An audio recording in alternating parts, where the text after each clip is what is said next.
contar a história,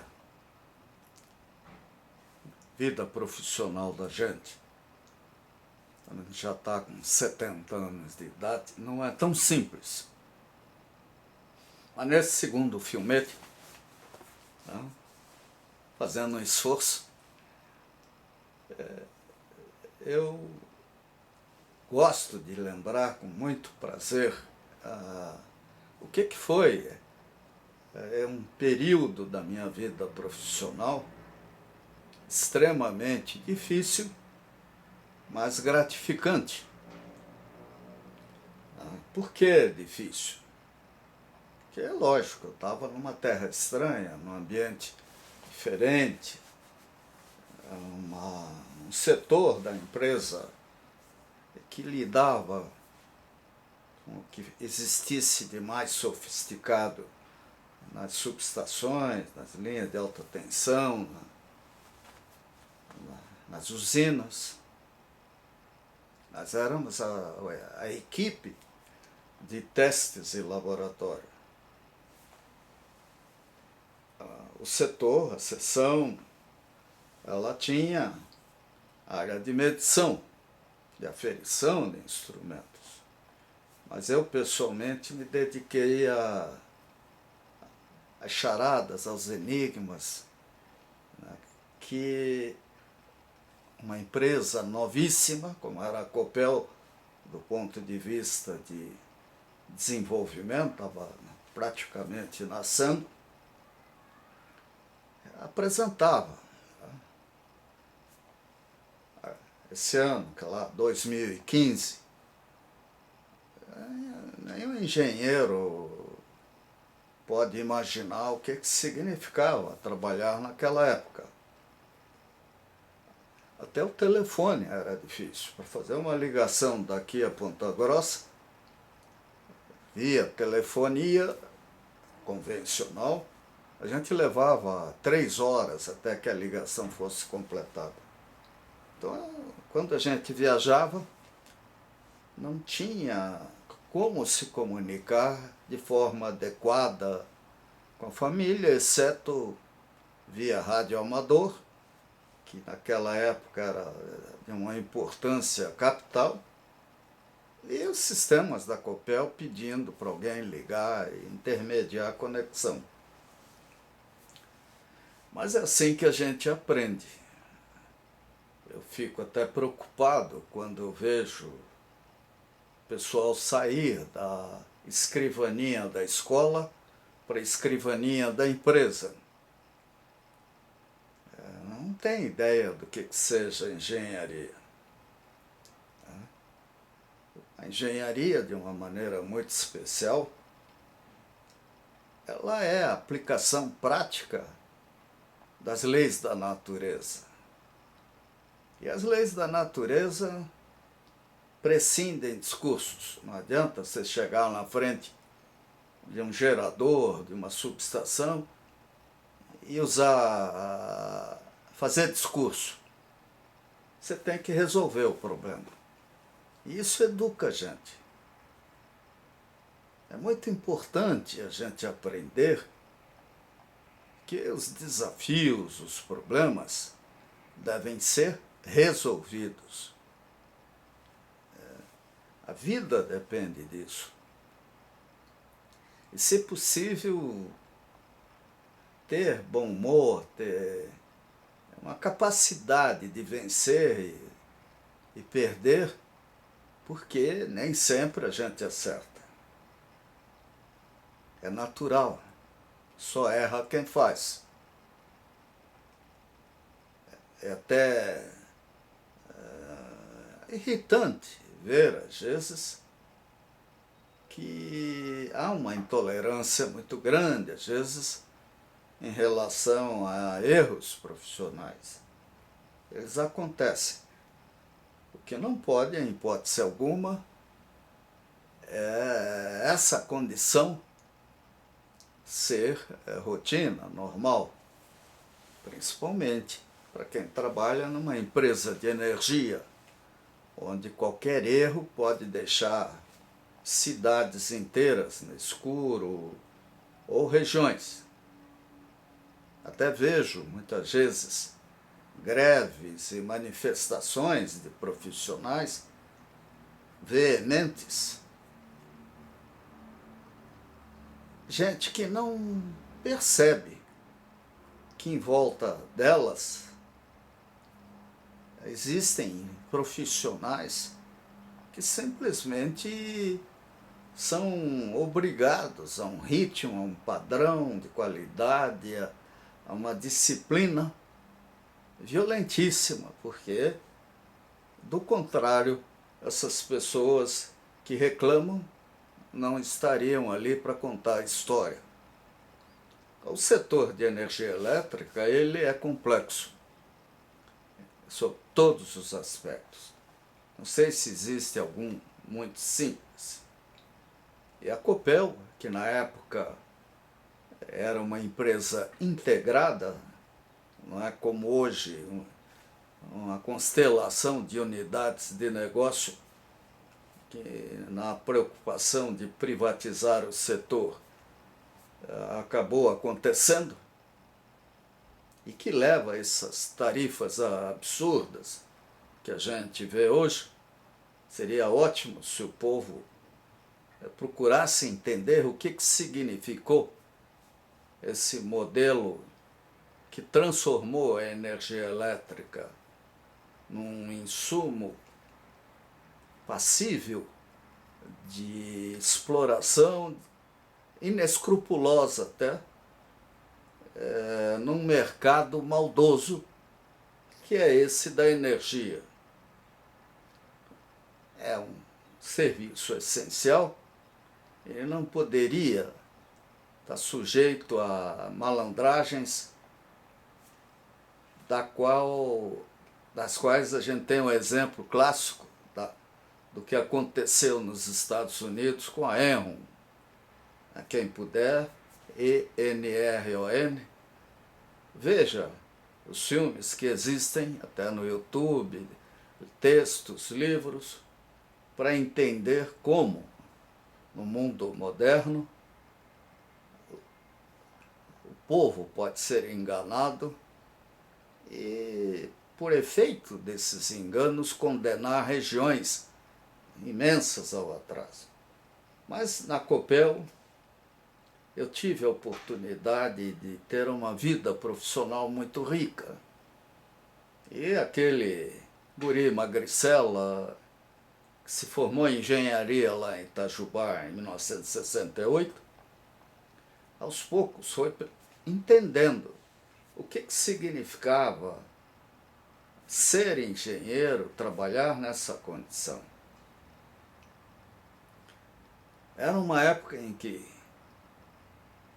os chefes maiores viajavam, viam coisas que não gostavam ou recebiam alguma mensagem e a gente era despachado para o interior para tentar encontrar uma forma de esclarecimento do problema.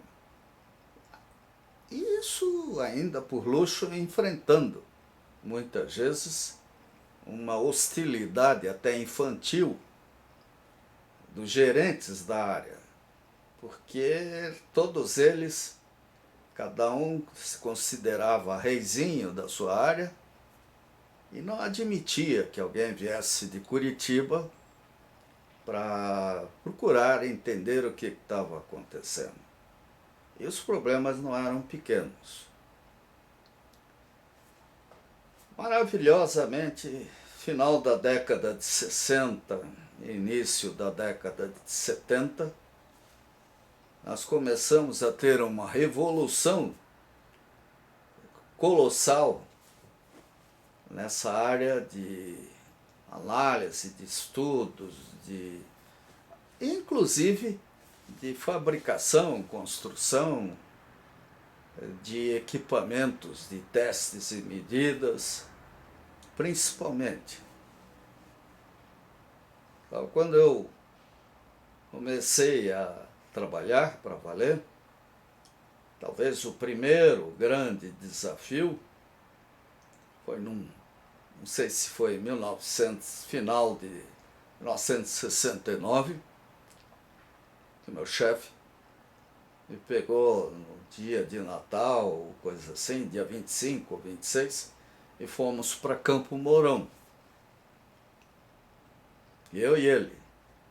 Chegou lá, ele me mostrou a usina, os geradores, me entregou uma norma de ensaios de máquinas síncronas da IEEE,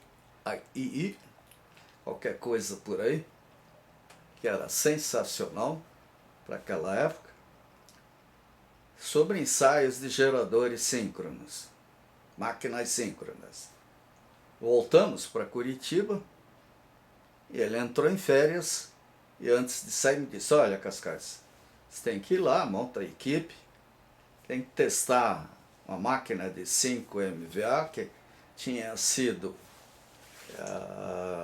rebobinada, refeita. E tem um detalhe, né? Não havia experiência alguma na Copel nesse sentido. E ele me disse: se você for bem sucedido, a nossa área terá condições depois de assumir esse tipo de trabalho.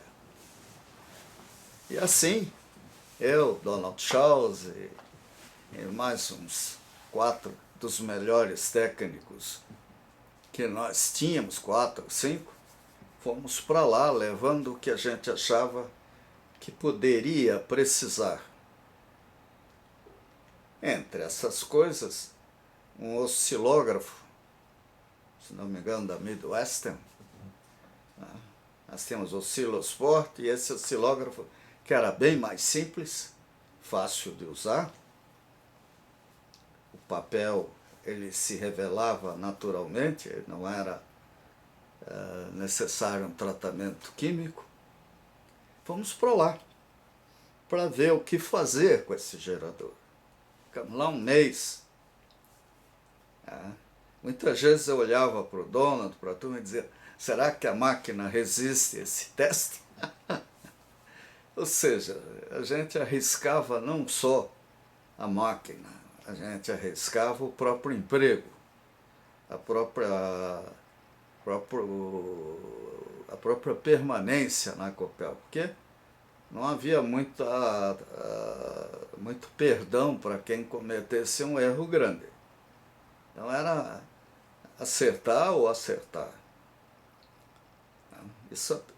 E assim nós ficamos lá, fazendo, por exemplo, em vez de curto-circuito no gerador, a abertura em curto-circuito.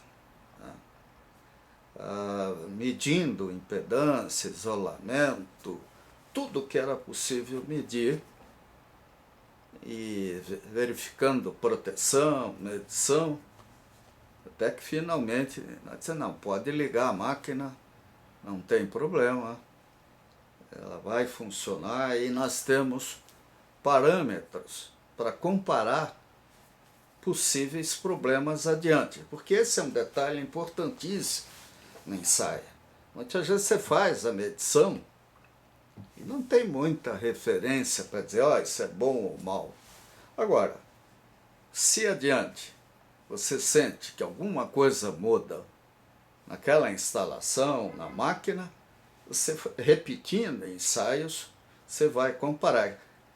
E é que nem nós fazemos hoje em dia, exames do coração, testes de todo tipo, sangue, coisa assim.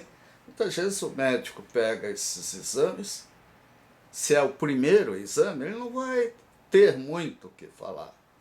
Mas ao longo da vida, a repetição desses ensaios, desses exames, vai mostrar se a pessoa está doente, se ela está piorando ou não.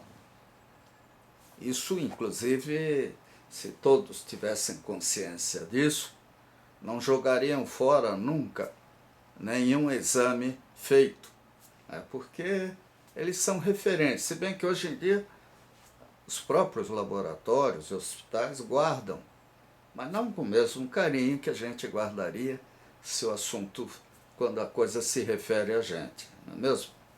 E nós éramos médicos de máquinas.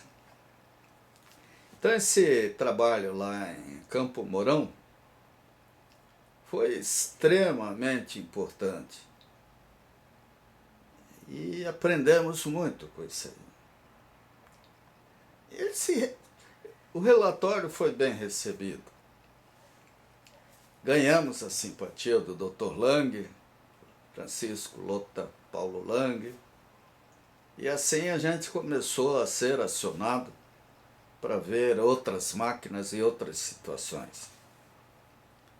E essas situações vão acontecendo, como por exemplo o recebimento da subestação de Figueira, 230 mil volts. Mesma coisa, fomos para lá, ficamos 1, 2, 3 meses medindo, avaliando, para ter base. Inclusive, era eu, Franchini,